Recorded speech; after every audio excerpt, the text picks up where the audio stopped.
Yeah, so I mean, so with Andscape, I mean, what a wide swath of type of articles, right? I mean, Marvin Gaye, was it Marvin Gaye in like his he was an athlete, he was a football player. I didn't know this, right?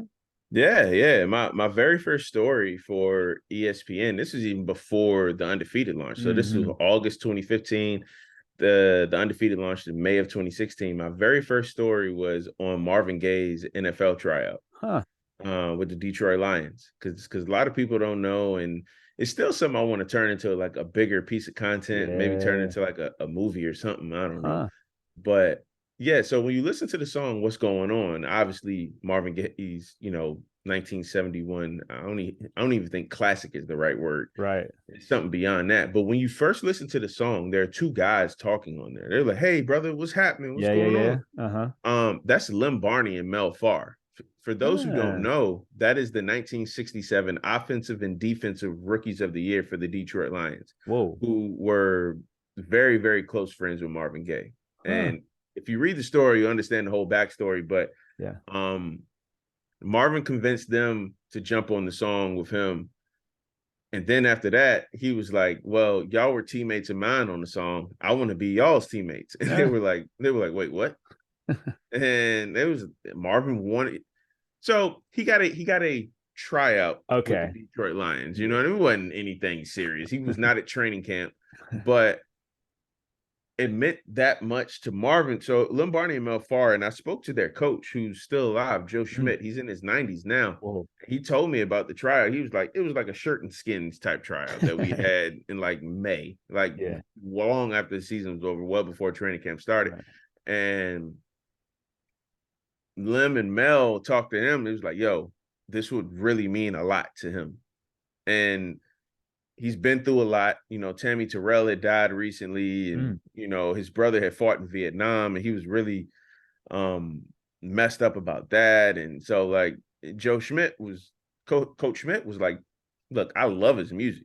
I'm not putting him on the team because I put him on the team, I can't hear new music from him. So selfishly, no, he's not going to Selfishly. make the team because I want new music from him. But also, too, it's like at that point, Marvin's 31 years old. I'm Mm. not putting a 31-year-old Marvin Gaye to run across the middle of the field and get decleated Get by lit like up. Mean Joe Green and like Dick Buckus, like, but if this is what he needs, then come out here, run some routes. We'll That's try cool. you out at like running back and wide Uh-huh. receiver and tight end. And, so obviously he was never really going to make the team. But by the letter of the law, Marvin Gaye tried out for the NFL. Hmm. Everything from that to, about motherhood, like with Serena Williams, some that we would be, more on the in the metro section or the political side, whatever the paper's called, to, just to the straight Yeah. sports. So like on your website, it talks about, right off the subheading is drawing sophisticated parallels between culture and sport. Yeah. I mean, how has that, I guess, allowed you to do that? I mean, even like you're talking about Malcolm X earlier, there's a great article you have about Malcolm X and Jackie Robinson. You Yeah. talk about like different eras in some ways, right? Yeah. An oral history about from LA athletes, which of course, is connected to B.I.G and all that. But I Yep. wonder how you feel like you've really been given the freedom, or how that allows you to do sports, but also, outside of sports, and connect that. One thing I used to, when I first started driving, when I first got my driver's license, I would take my grandmother down to Rock Hill, South Carolina to see her brother, who at the time was still living. And because my grandmother couldn't really drive like that anymore. Mm-hmm. And, from where I lived in Virginia to Rock Hill, South Carolina, I'm like, damn, that's like 7 to 8 hour drive. I'm Mm-hmm. like, man, I'm gonna need some music. So I would pack all of my CDs with me and like, all right. And my grandmother was like, yo, listen to whatever you want. I don't know what they're saying. You know what I mean? Like, I don't really care. And I'm like, all right, cool. I'll pack all my CDs. And Peter, it's crazy, man. I would pack like 30, 40 CDs. I would never listen to a single CD Mm. because we would just talk. Yeah. Like, I've always been a big fan of history. And I've always been and if you read my stories and you'll understand it too, is like, where were you when this event happened? And so, like, I would ask my grandmother, I'm like, so where were you when you found out President Kennedy was assassinated? Where were you when, Martin Luther King gave his speech, or Malcolm X got killed, or where were you when this life event happened? And sometimes I would have to remind her, like, okay, what year and around what month, and then she could go from there. But like, I've always appreciated history, and I've always appreciated the humanistic connection to it. And so, like, when I write these stories, I've always tried to present them in that type of light. And so when I started at ESPN, and honestly, we just spoke about the Marvin Gaye story. The Marvin Gaye story gave me a lot of runway, a lot of bandwidth, because they was like, oh, these are the type of stories you write? I'm like, yeah, this is what I do. Like, of course, I could talk about sports. I could talk about the X's and O's of it and this, that, and the third. But like, you already have a lot of people here doing that. And many of whom will do it far better than I ever could, because I don't care to do it like that. I like talking about the cultural connection to these moments and in these events. And so once people really saw what I brought to the table, and this is what I've been doing long before, I got the ESPN, but once people saw what I brought to the table, it was kind of like, I didn't create my own position, but when I started calling myself a sports and culture reporter, it picked up, and like it caught fire. And so I'm just really grateful that, like, I can do damn near any type of story that I want to do now. That's incredible freedom, right? Yeah, and it's something I don't take for granted at all. Well, just in looking through some of the articles too, like, man, you brought me back to that. It's not your fault. The Uncle Phil. Why did he? Oh man, what a scene! What a scene! What a scene! Man. Oof. That was something. I got every member of the cast except Will and Carlton. Really? Yeah, I got every member of the cast except Will and Carlton. Oh man. Yeah. Wow. So Around the Horn is, like, you talk on some other interviews. It's like, man, that's airports and bars, like, that is on the screen. Like, where it doesn't have to be just dudes, of course, but where there's dudes, like, that's on. Yeah. Right? And it's on everywhere, right? And I mean, you talk about, you grew up with it. It's the 20-year anniversary was last year, 2022. Yeah, it was. Yep. Right. So I mean, you grew up with it. We grew up with it, and now that you're a part of it, and you're competing against these legends, and you're one of the legends yourself. Like, where's that line between, like, this is freaking surreal, and, like, I'm here to compete. I'm here to, share my thoughts, because I'm damn sure good enough. Yeah. So it's never not going to be surreal to me, because that show had 18 years in the can before I came on board. And I remember watching it back in high school, watching it back in college, and like my friends and I, we would try to mimic the show in terms of, like, all right, here's what Tony's going to ask. They're going to ask about, what do you feel about Kobe's game last night? Or what do you feel about, Tom Brady did this, or Serena did that, or whatever the case may be. And we would try to come up with our own answers, and whatever Tony would give Woody Page or Bob Ryan, or Michael Smith or Jamel Hill, or whatever the case may be, whatever points they got, those were our points. So we grew up mimicking the show. So to be not a guest, but to be a weekly panelist on the show now, man, like, to sit in that seat and to hear Tony go through, like, the intro of the shows, like, it's Around the Horn, boom, boom, boom, boom, boom, boom, boom. And I'm like, yo, this is crazy.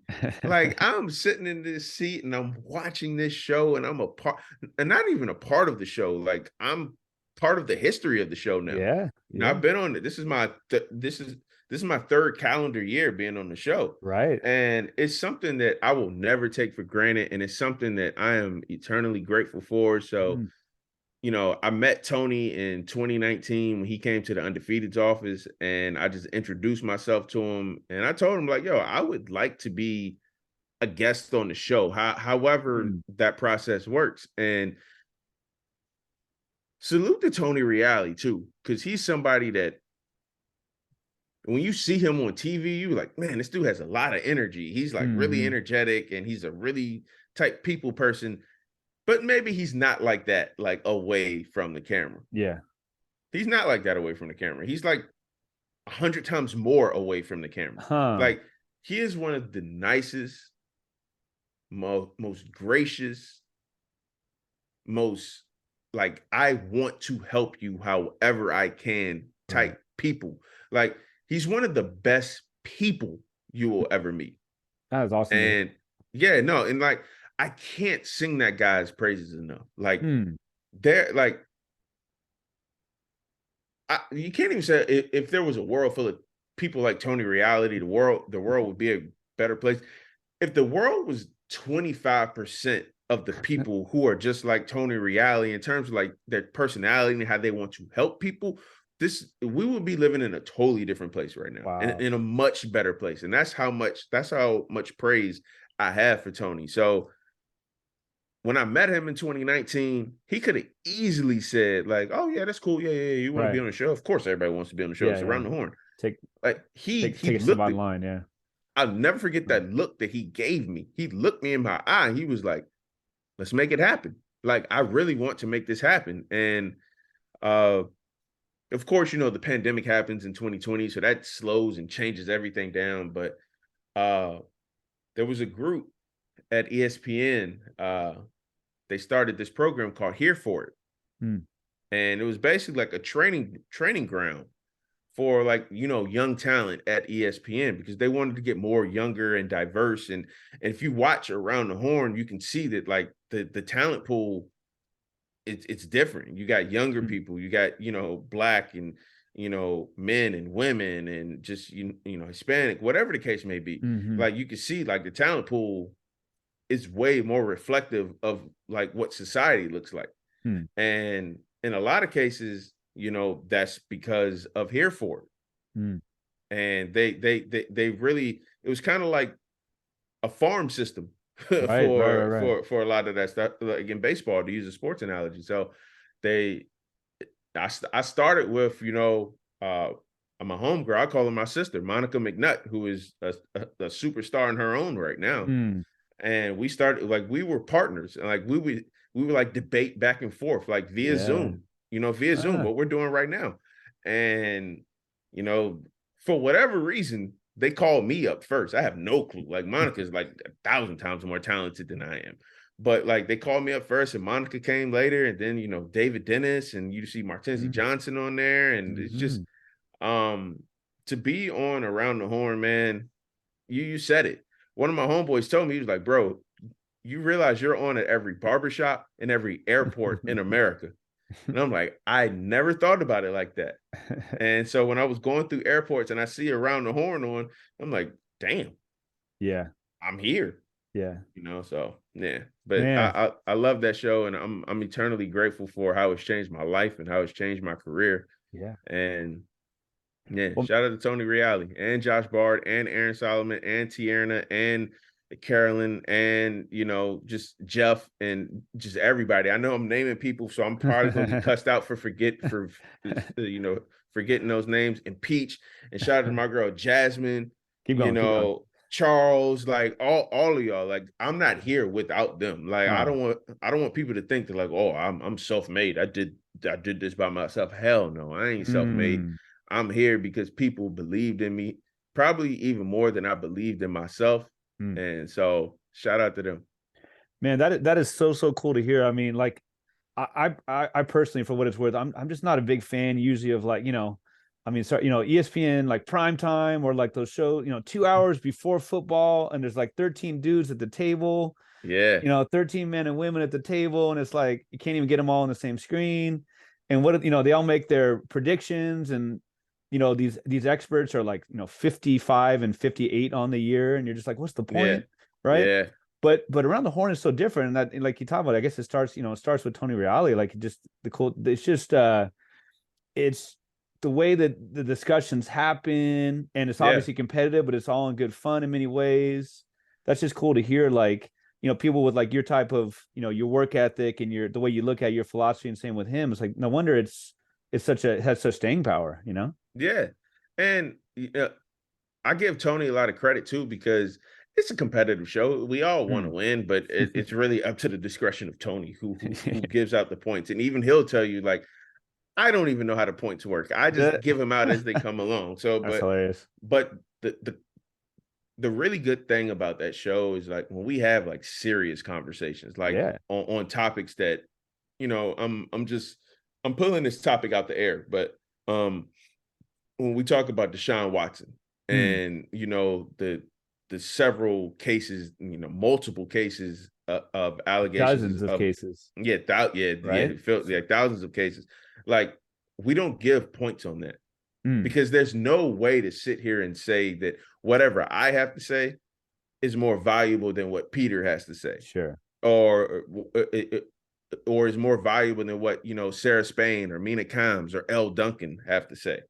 You know what I mean? Like, so when we have these serious discussions, I appreciate that we can just have a discussion about that. We can get back to the competitive stuff like, oh, well, you know, the Lakers have won 3 of their last 4. Like, where are they going from here? Or, you know, Aaron Rodgers going to sit in a dark room for 3 hours and contemplate his future or whatever the hell Aaron Rodgers is doing. Right. So like on those type of topics, yeah, you can give points out because, you know, they're fun and we can make them educational and entertaining. But when it comes to like the serious topics, like those, that's when the show really begins to show how much it's evolved and how much it not even wants to have multiple,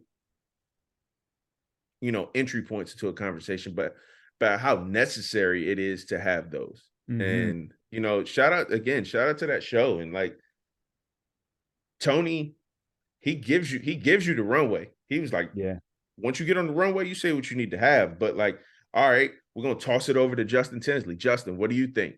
And then it's showtime. You know, Tony doesn't tell you what to say. He doesn't give you any hints on what to say. It was like, you take it from there.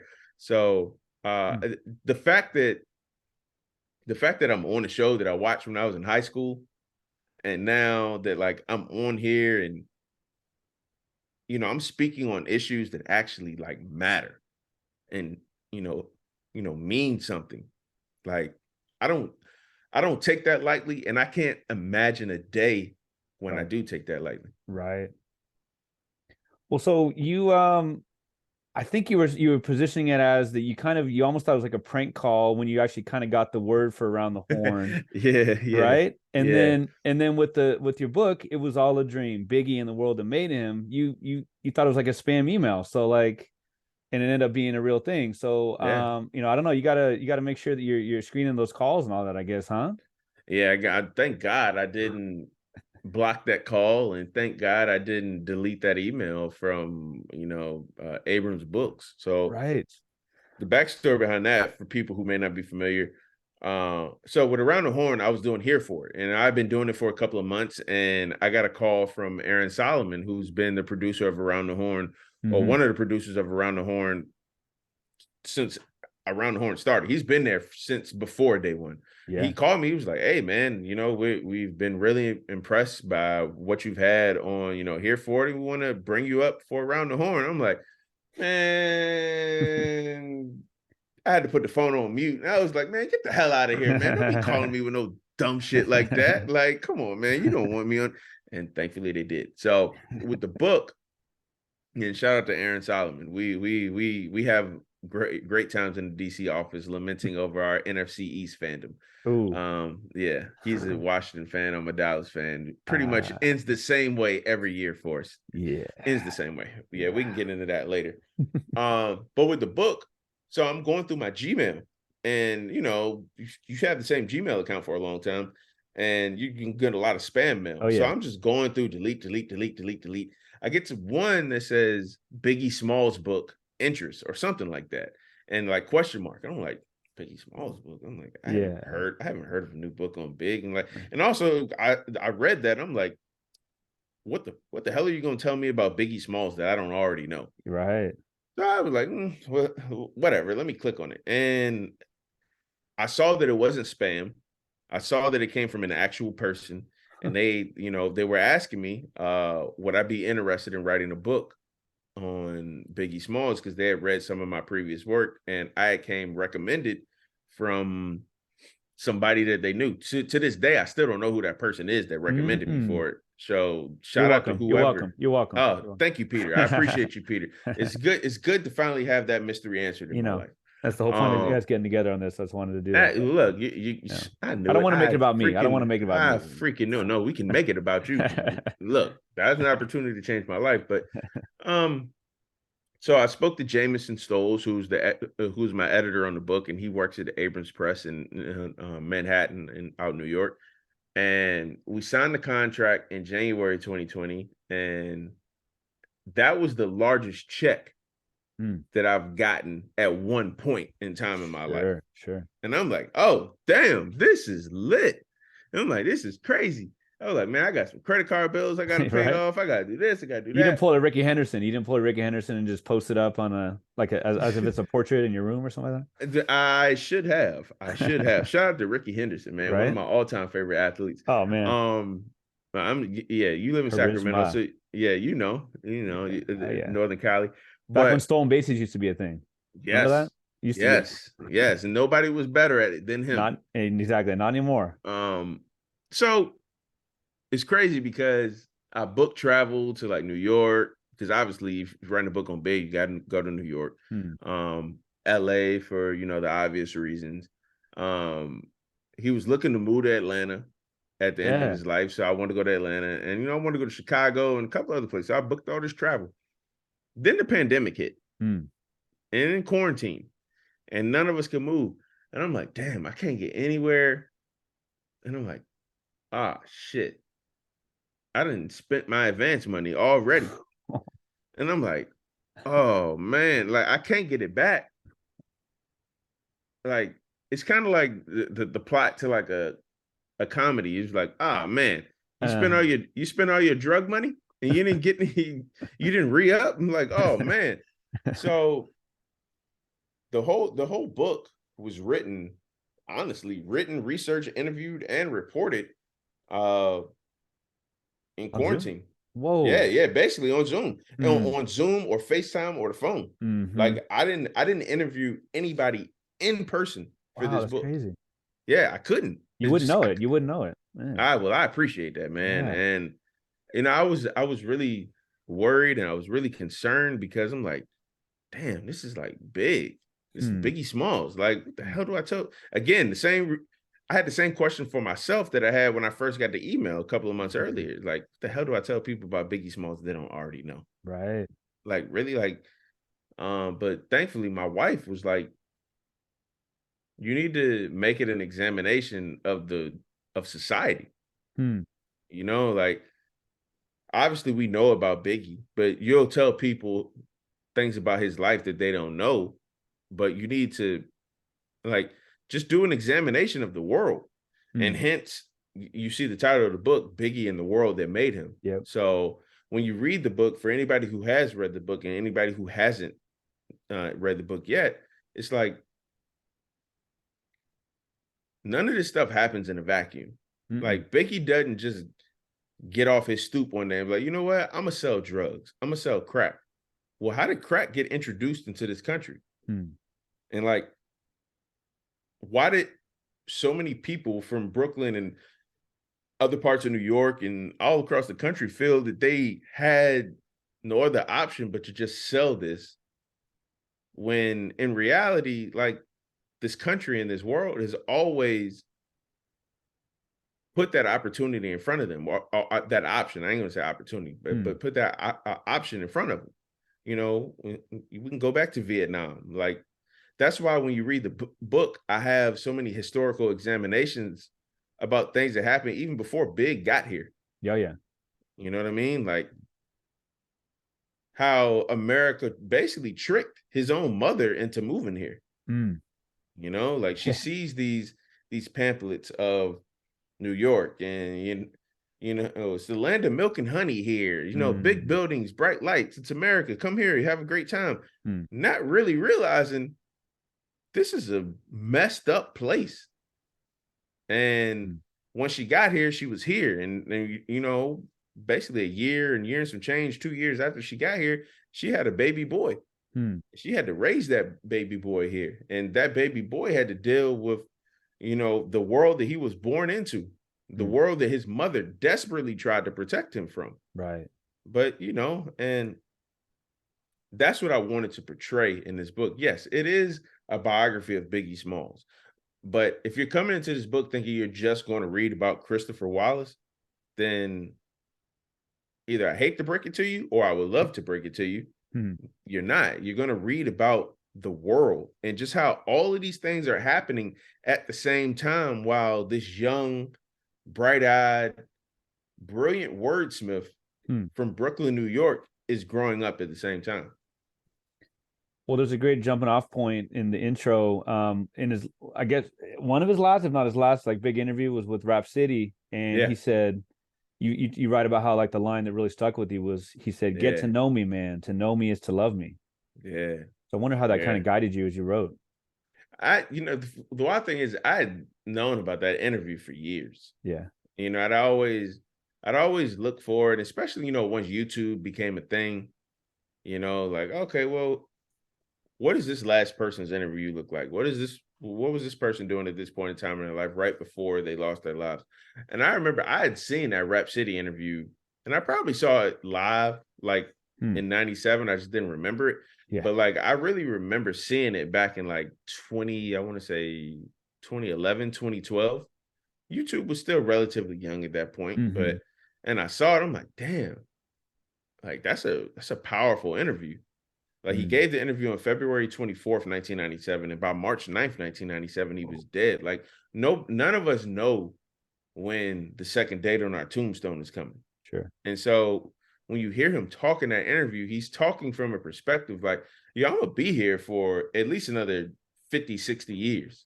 You know what I mean? I got a chance to right all the wrongs that I may have done in my life up to that point. And that one line, get to know me, man. To know me is to love me.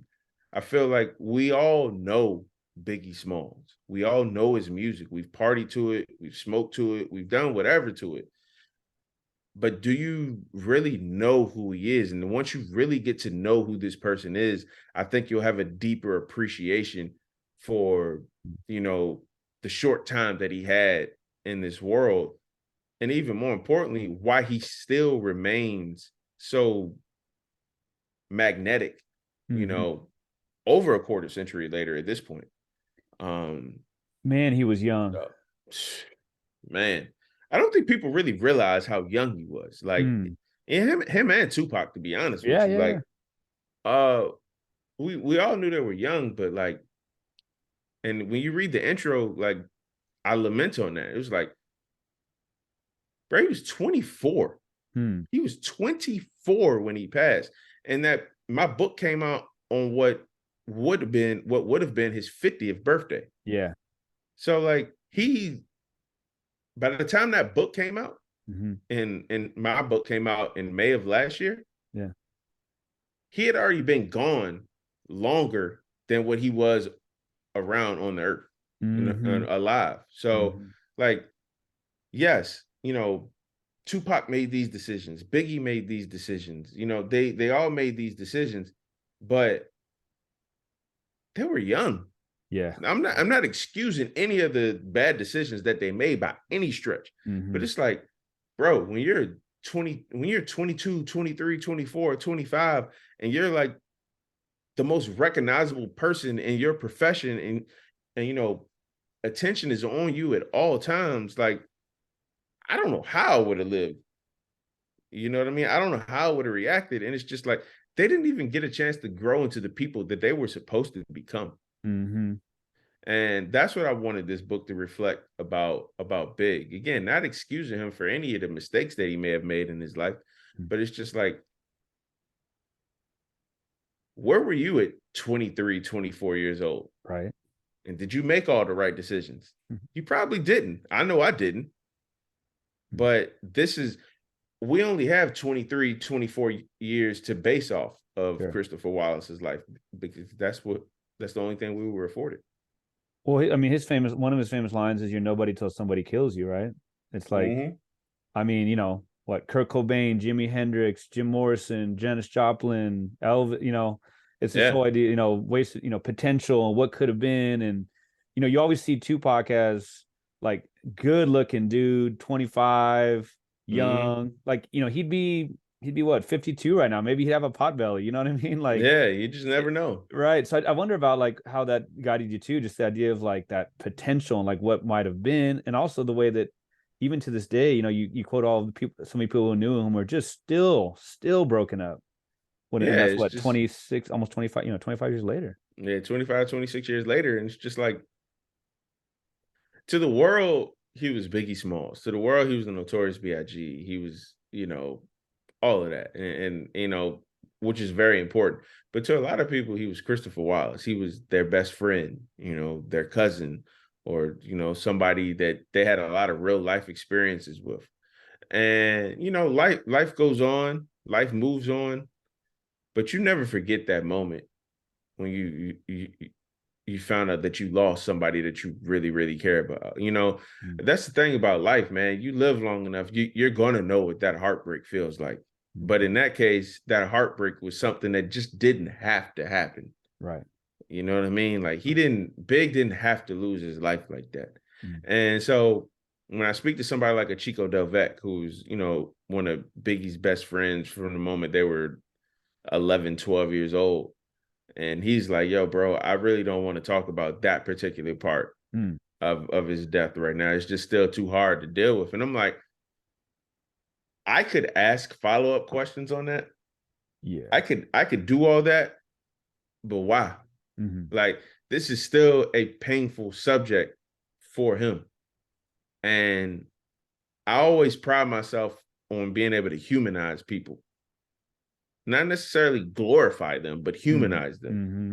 And I would be somebody who I would be very pissed off at if I kept like digging and prodding and Hmm. trying, I'm like, yo, this is, yes, for me, it's a very personal project that I'm undertaking, writing this book. But for somebody else, this is their life. Yeah. And so that's how I approached it. Like, of course, I wanted to get as much information as I can, and I wanted to be the greatest reporter that I could. But like, I'm not gonna like force you to relive trauma that you Hmm. gotta basically live with every day, because Big is such a public persona, Exactly. public figure. Even to this day, like, you walk outside in Brooklyn, you gonna hear Biggie at some point throughout Hmm. that day, Hmm. or see his picture, a mural or something like that. So I knew that if I was going to do this, I had to do it right, and I had to do it in a respectful way. And I also had to do it in terms of like, when you read the book, the last chapter in the book is about his son, Mm. CJ. That was so Um, moving, man. Yo, man, I appreciate that. I wanted to get Tiana as well, but I reached out to Tiana, and her people got back to me, and they were very respectful. And Hmm. it was all love. And it was like, you know what? She's done a lot of projects on her dad over the last couple of Yeah. months, and she just needs like some time. And I'm like, yo, I get it. Yeah. Like, No. I totally get it. And like, I respect that. No. And like, please tell her I said thank you for the consideration, because Mm. so when you read the book, it's only about CJ, because CJ was somebody who I had formed I guess you say, a good relationship with via social media Hmm. in the years prior, because I had written a story in 2018, I believe, on LeBron talking about naming his first son after him, Mm. Bronny James, who was, of course, LeBron James Jr. Yeah. And I was like, damn, like, and LeBron spoke about like I won't say it's a regret, but he didn't think about it at the time when he was 20 years old, when Right. he and Savannah had him. Like, oh, I'm gonna name my son LeBron James Jr. What's the worst that could happen? Like, he's like, damn, I ain't think about that. And I was like, yo, I remember a Biggie interview talking about CJ a Mm. couple of months before Big got killed, and he was just like, yo, I want my son to be whoever he wants to become in life. Like, Right. he don't have to be no rapper, he don't have to do this. And I wrote about the connection between these two mega stars in their Mm. own worlds at two different points in time. And I just happened to tag CJ on it, and he read it, and he shared it on his on his Instagram. Mm. And he hit me, and he was like, yo, this is an incredible piece, bro. You taught me things about my dad I didn't know. Wow. And we just stayed cool from Yeah. that point on. So when I got the opportunity to write the book, I'm like, yo, I want you to know that I got this opportunity and I want to do it, but I want to do it in the right way. And I want your grandmother, obviously Big's mom, I want your grandmother to know about this, and I want her to be comfortable with the fact that, like, yo, this is not some hit piece or anything. Like, I'm gonna do it in the right way. I'm gonna still talk about the really uncomfortable parts of his life for sure, but I'm gonna do it in the right way. He was like, yo, I respect it. I'm gonna make sure like my grandmother and her lawyer get this. They never responded back, but they never had any pushback about the book either. And CJ was like, yo, they may not have responded, but if you want to talk to me for it, any help I can provide, just let me know. And CJ was honestly one of the first interviews I did for the book, but I knew I wanted his chapter to be the last. Yes. Because I felt like that was a good way to kind of like wrap it all up. I disagree. It was a great way to wrap it all up. That was it had to be there. It had to be there. That was a great way to do it. I mean, I don't know that I knew a bit. I knew like a normal person would about his mother, but gained so much even more respect for his mother. And just like I was telling you, I think before we started recording, just remembering like Big was a first generation American. Yeah, he was. Right. And just so many, like you talk about how this book is, with the subtitle being In the World That Made Him, it is about the larger world for sure. It's also like very specific to Brooklyn and, disinvestment in Brooklyn and the police in Brooklyn or New York. And so it's just, and I'm so impressed by how you took yourself out of the book. There were a couple I's and we's that had to be there and they were helpful, but it really was like a nuanced piece about him. Yeah, and it had to be about Big, and it had to be about Brooklyn. And like I had to put myself in the book because it had to be like, okay, why are you of all people writing a book on somebody who we know so much about? So I'm glad you took that away, man. I appreciate that. A great balance. And there's just so much there about Puff Daddy, P Diddy, all the different names, and just his history. And you talked about Chico and how he, didn't want to push any further on that topic. And to me, like that was even more profound than it would have been, if you would have continued with it and what he would have said, right? Just the fact that you wrote that he stopped and that was it. And I forget exactly. I don't think it was Chico. I think it was another friend who talks about going to the Biggie mural and like talking to him every day. That was deep. Ooh, man. Right. It's even deeper that you bring that up because that was DJ 50 Grand. That was the one. Oh, yes. 50 passed last year. It was, he was such an incredible guy to talk to, and he was just so knowledgeable about Brooklyn, but definitely old Brooklyn, because he could point out like cross streets, like, oh Big was hustling here. We did this. I remember when Big first came over, and like we chain smoked all these blunts and drank all these 40s, and like he recorded this demo, blah blah blah blah blah. He gave me so much info. Man. Yeah. And it was wild. Like, I believe it was, I would have to go back and look in my Instagram messages now. And that's so long ago at this point. But I believe it was his niece who reached out to me. And I wrote a story right after, 50 had passed. And I was like, yo, to the casual hip hop fan, like DJ 50 Grand may not be a name that you like readily, recognize off the rip, but just know like this guy is like, he's irreplaceable in terms of the history of hip hop. And like he recorded the demo that quite literally changed the game.